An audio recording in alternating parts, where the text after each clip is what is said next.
අපි ගත කරන මේ මනුස්ස ජීවිතයේ තියෙන අමුතුම දෙයක් තියෙනවා. ඒ තමයි අපි හැමෝම බය වෙන්නේ පිටත ලෝකයේ තියෙන දේවල් වලට කියලා අපි හිතාගෙන හිටියත් ඇත්තටම අපිට වඩාත්ම භයානක දේවල් තියෙන්නේ අපි ඇතුළෙමයි කියන එක අපිට තේරෙන්නේ නැහැ.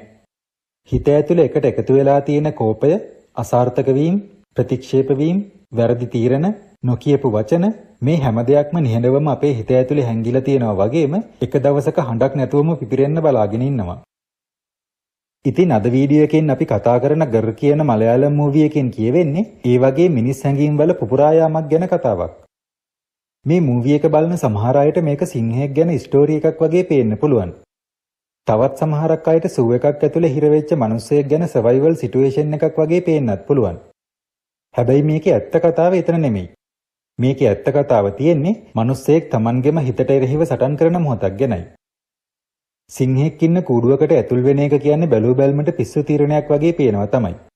හැබැයි හොඳට හිතලා බැලුවොත් අපි හැමෝම අපේ ජීවිතේ කවදා හරි කෝපයෙන්, ආතතියෙන් හෝ අඳුරු හැඟීම් වලින් පාලනය වෙලා ගත්ත තීරණ හරහා ඒ වගේ කූඩුවකට ඇතුල් වෙලා තියෙනවා. වෙනස තියෙන්නේ ඒ කූඩුවට බිත්ති තියෙනවද නැද්ද කියන එක විතරයි. මේ මූවි එකේ තියෙන විශේෂම දේ වෙන්නේ සිංහයා කියන්නේ ඇත්තටම විලන් කෙනෙක් නෙමෙයි. එයා Tamanගේ ස්වභාවයෙන් ජීවත් වෙන සත්වයෙක් විතරයි. හැබැයි මිනිස්සයා ඔහු Tamanගේම ස්වභාවයත් අමතක කරගෙන Tamanට Tamanවම අහිමි වෙලා ඉන්න කෙනෙක්.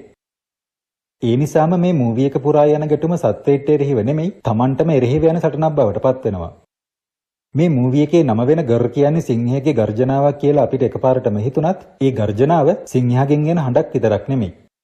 ඒක අපි පිළිගන්න අකමැති වුණත් අපේ හිත ඇතුලේ තියෙන විතරම නිහඬව ඉන්න අවසානයේදී අපිව පාලනයට අරගෙන එළියට එන අපේම අඳුරු පැත්තක් විදියට පෙන්눔 කරන්නයි මේ මූවි එකේ අධ්‍යක්ෂකවරයා වෙන ජයකෘෂ්ණන් උත්සාහ කරලා තියෙන්නේ.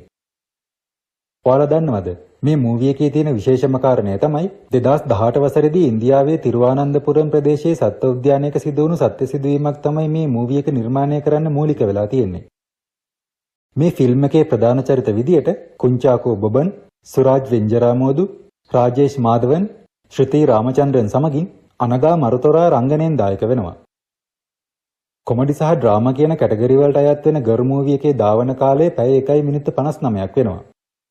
ආසන්න වශයෙන් ඉන්දියන් රුපියල් කෝටි 8-12ත් අතර බජට් එකකින් නිර්මාණය කරපු මේ ෆිල්ම් එක ඉන්දියන් රුපියල් කෝටි 15-30ත් අතර බොක්ස් ඔෆිස් ආදායමක් ලබා ගන්න සමත් වෙලා තියෙනවා.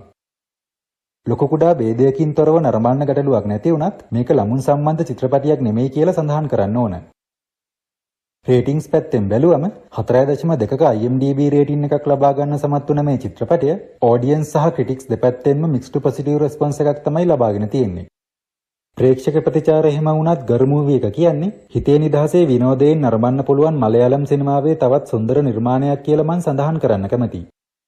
ඉතින් තවත් මේ වගේ මූවි ෂෝට් රිවිව්ස් බලන්න අපේ SL Movie Hub YouTube channel එක subscribe කරලා තියාගන්න කියලා ආදරයෙන් මතක් කරන ගමන් ඊළඟ වීඩියෝ එකෙන් මුණ ගැහෙන තුරු ඔයාලා සියලු දෙනාටම සුබ දවසක්.